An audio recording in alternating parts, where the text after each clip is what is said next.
Hola, ¿qué tal? ¿Cómo están todos? En este video quiero hacer una analogía, la misma analogía que hacemos siempre, para tener bien claro cómo hacer las mediciones de corriente y de voltaje. Recuerden, en el estudio de la electricidad es pecado mortal confundir corriente y voltaje. Rápidamente recuerden que el voltaje va a ser el potencial que ganan las cargas para esta analogía debido a su altura. ¿Cómo podemos medir entonces la altura? La altura la mediríamos así. Por lo tanto, para medir con el tester el voltaje, cuando la carga va bajando, va perdiendo potencial, va perdiendo voltaje. Entonces el tester en sus dos terminales se convierte como una cinta métrica en donde usted mide. Usted quiere saber el voltaje que hay desde aquí hasta acá. Entonces el tester básicamente lo que hace es hacer esta diferencia. Mide acá y te dice la diferencia de altura es tanto. El tester hace eso sin necesidad de romper el circuito. Usted nada más lo acerca y mide voltaje.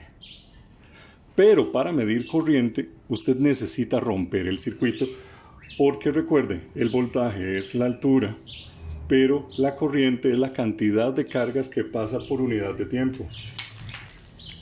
Entonces el tester lo que tiene que hacer es contarlas. Contar la cantidad de cargas que pasa por unidad de tiempo.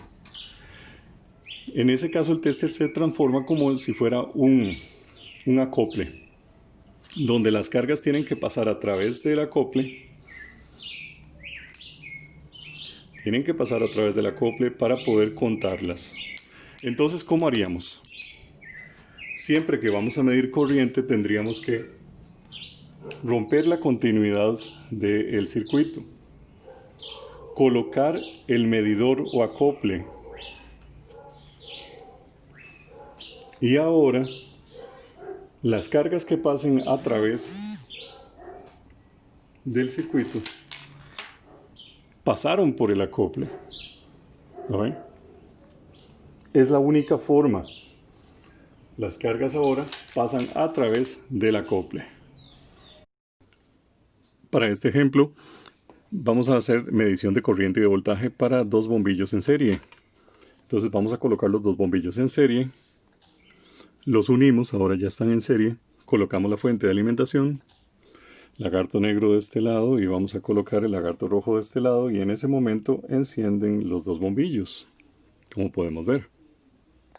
Recuerden que la corriente convencional viene desde el rojo, entra por acá, pasa por un bombillo, continúa, pasa por el otro bombillo y llega a la fuente de nuevo, en donde las cargas vuelven a tomar potencial y siguen circulando.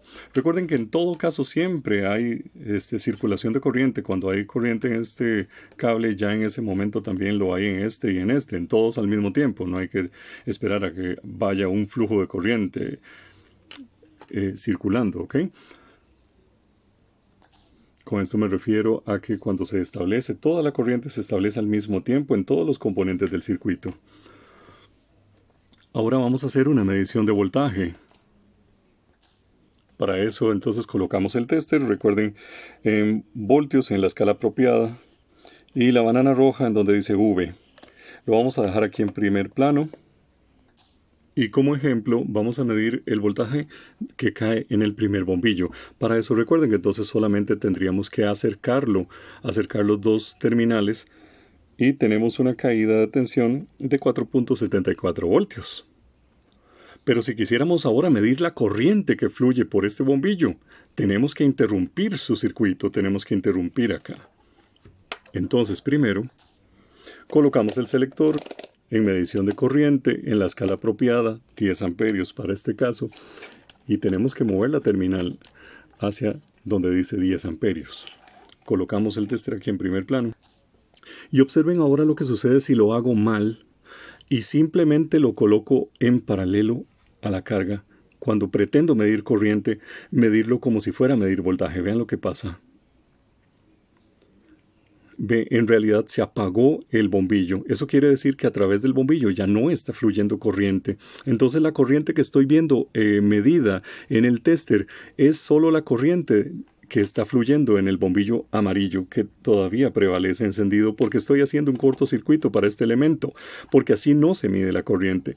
Entonces, para medir la corriente, tal y como lo vimos con el ejemplo de los tubos, debemos interrumpir el flujo y debemos procurar que entre, como si fuera un acople, entra las cargas por una terminal y salen del otro terminal, y en ese momento ven que se restaura la corriente y la medición que estamos obteniendo en el tester es realmente la corriente que está fluyendo por el elemento que queremos medir.